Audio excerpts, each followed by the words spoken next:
am in a building, you know. The Chief Justice in Dalafore, you know. This is an acoustic tune, you know. 2023, moyo wanga ndi umboni pamaso panu niwambuye zomwe ine mwandichitira ngakhale aneba sakanakwanitsa dzulo ndi maso wa ntchito lelo lino mwandipatsa dzana ndinkasowa banja lelo lino mwandipatsa ineyo kaleso ndi banja langa kaleso ndi yawowo muyendeso ndi mayi wanga muyendeso ndi bambo yawo muyende ndi chemwali wanga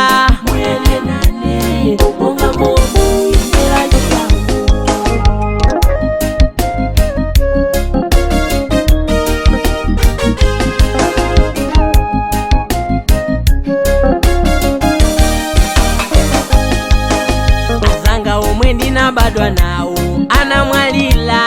ali kumanda zangotengera chisomo chanu lelo lino kukhala ndi moyo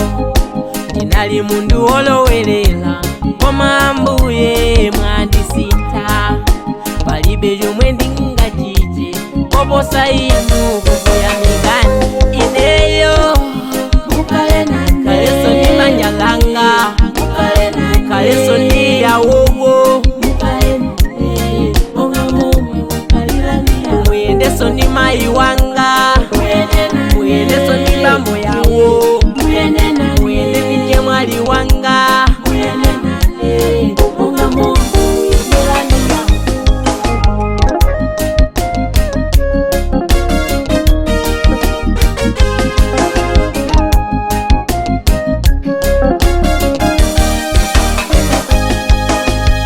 Enough respect to Almighty God with special maximum appreciation for the life, health and wisdom. Wafuna kuyamikani basi chauta khala ni moyo si ndio pweka yaye sisi majitengaso majizolowezi yaye. Loud and fire, respect eyo kaleso ndi banja langa kaleso ndi yawowo muyendeso ndi mayi wanga muyendeso ndi bambo yawo muyende ndi chemwali wanga